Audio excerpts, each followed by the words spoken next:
Sabda TV. Khusyuk itu ada dua, Pak. Khusyuk hati dan khusyuk badan. Adapun khusyuk badan, maka ini hukumnya wajib. Karena orang yang banyak bergerak secara terus-menerus, para ulama semua sepakat ijma, sholatnya nggak sah. Ya, antum sholat garuk, dikit-dikit garuk lagi, nggak mau diem, batal sholatnya, Pak. Ini namanya khusyuk badan, itu wajib hukumnya. Yang kedua, khusyuk hati. Khusyuk hati ini tidak wajib. Kenapa demikian? Karena Rasulullah SAW pernah nggak khusyuk dalam salatnya. Seperti disebutkan dalam hadis, ya, Rasulullah diberikan hadiah baju oleh Abu Jaham. Rupanya bajunya itu ada motif-motifnya, Pak. Maka Rasulullah pun kemudian sholat menggunakan baju itu. Setelah selesai sholat, beliau langsung membuka baju itu kayak nggak suka. Lalu Rasulullah bersabda, kembalikan baju ini kepada Abu Jaham, karena tadi motifnya membuat aku nggak bisa khusyuk, membuat aku lalai dalam sholatku. Masya Allah. Juga pernah Rasulullah SAW suatu ketika sholat, kalau nggak salah sholat subuh, Pak, yang biasanya beliau sholatnya panjang, ini kok pendek. Setelah selesai sholat, yang biasanya beliau zikir, ini nggak zikir, langsung tergopoh-gopoh, Pak, masuk ke rumahnya. Setelah itu Rasulullah keluar lagi. Kata Rasulullah, ya aku tadi dalam sholatku ingat sepotong emas yang belum aku bagi-bagikan. Jadi aku kepikiran itu.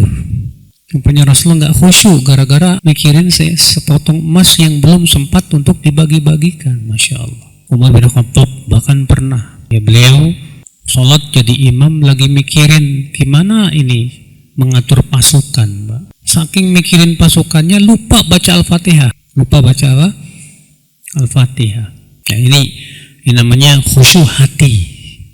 Kalau khusyuk hati itu tidak wajib. Kalau khusyuk badan itu hukumnya apa? Wajib. Tentunya khusyuk hati itu juga sangat dianjurkan. Kenapa? Karena itu sangat mempengaruhi nilai sholat kita, Pak. Semakin hati kita khusyuk, badan kita khusyuk, maka semakin sempurna pahalanya di sisi Allah Subhanahu wa Ta'ala. Maka dari itu, ya, cara bagi supaya bisa khusyuk gimana dong? Khusyuk hati maksudnya. Kalau khusyuk badan semua paham lah. Itu dengan kita tenang, diam, tidak banyak bergerak. Tapi kalau khusyuk hati ini memang sulit, Pak. Khusyuk hati itu membutuhkan apa? Ya, rasa takut kepada Allah yang kuat. Yang kedua, khusyuk hati itu bisa kita lakukan ketika, ya, kebutuhan kita sudah selesai. Makanya kata Ibnu Qayyim, di antara tanda kefakihan seseorang adalah sebelum dia sholat, dia selesaikan dulu urusannya, baru kemudian sholat. Sebab kalau urusannya belum selesai, suka ke bawah sholat, Pak. Maka dari itu, saudaraku seiman, Rasulullah SAW mengatakan apa? Tidak ada sholat, artinya tidak sempurna sholat, bihadratit ta'am, ketika makanan telah dihidangkan. Walahu yudafi'ul akhbathan, demikian pula ketika menahan buang air kecil atau buang air besar. Kenapa? Karena ini bikin kita nggak bisa khusyuk. Antum sholat lagi lapar, kepikirannya tempe mulu. Akhirnya apa yang terjadi? Nilai sholat kita jadi kurang di sisi Allah Subhanahu wa Ta'ala.